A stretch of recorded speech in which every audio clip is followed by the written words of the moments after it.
এমন কিছু রেখে যেন না যেন আপনার ছেলেরা, আপনার নাতিরা আপনার নাম শুনলে যেন লানত দেয়। এটা জীবন নয়, এটা জীবন নয়, এটা জীবন নয়।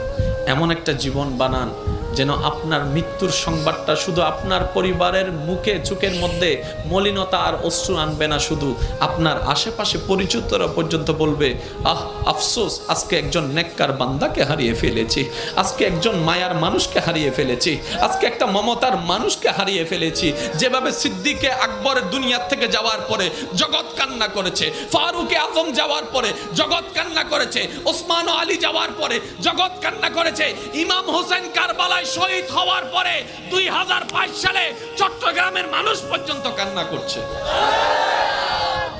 আল্লাহু আকবার।